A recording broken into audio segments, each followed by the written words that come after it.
एक क्लिक में करोड़ों का नुकसान। स्क्रीन पे दिखता था मजा, लेकिन पीछे छिपा था कर्ज, बर्बादी और कभी कभी मौत तक का साया। हर साल 20,000 करोड़ रुपए इन ऑनलाइन गेम्स में डूब रहे थे और अब 20 अगस्त को लोकसभा ने भी पास किया है ऑनलाइन गेमिंग बिल 2025। इस बिल का सबसे बड़ा फोकस है रियल मनी गेम्स, यानी वो गेम्स जिनमें सीधे सीधे पैसे लगते हैं। सरकार ने साफ कहा है कि इन गेम्स का अब कोई चांस नहीं है। अगर कोई प्लेटफॉर्म या कंपनी इन्हें चलाने की कोशिश करती है तो तैयार रहिए, सजा भी मिलनी है और भारी भरकम जुर्माना भी। यहाँ तक कि अगर कोई बैंक या पेमेंट कंपनी भी ऐसे गेम्स के ट्रांजैक्शन में शामिल होती पकड़ी गई तो उसका भी बुरा हाल होगा।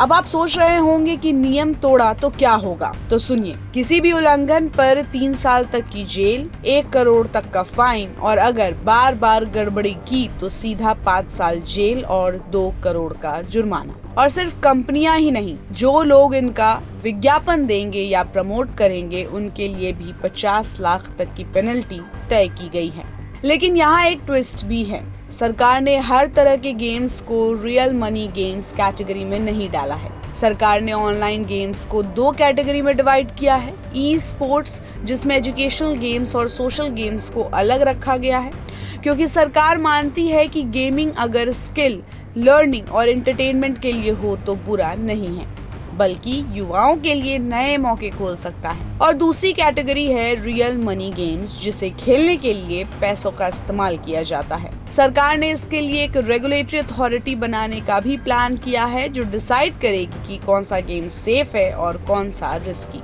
अब बात करते हैं इंडिया की गेमिंग इंडस्ट्री की। तो भले ही लोकसभा में ये बिल पास हो गया है, लेकिन गेमिंग इंडस्ट्री लगातार इस बिल को न पास करने की दुहाई दे रहा था, क्योंकि आज की तारीख में ये करीब 2 लाख करोड़ की इंडस्ट्री है जो हर साल 32,000 करोड़ से ज्यादा का रेवेन्यू पैदा कर रहा है और सरकार को 20-25 हजार करोड़ रुपए टैक्स भी मिलता है।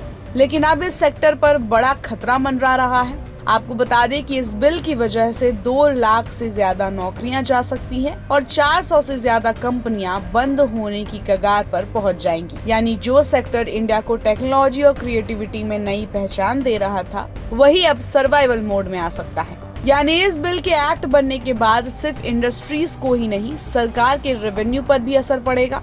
लेकिन सरकार का कहना है कि रेवेन्यू कमाने के और भी तरीके होंगे और ई स्पोर्ट्स के जरिए भी लोगों को नौकरियां दी जा सकती है। फिलहाल वक्त की जरूरत रियल मनी गेम्स को बंद करने की है। यानी सरकार की तरफ से रियल मनी गेम्स वालों के लिए ये सीधा गेम ओवर है। तो आपको क्या लगता है, ऑनलाइन गेमिंग बिल पास करना सही कदम है या कोई और रास्ता निकाला जा सकता था? हमें अपनी राय कमेंट बॉक्स में जरूर बताएं। साथ ही चैनल को सब्सक्राइब करना बिल्कुल भी ना भूलें।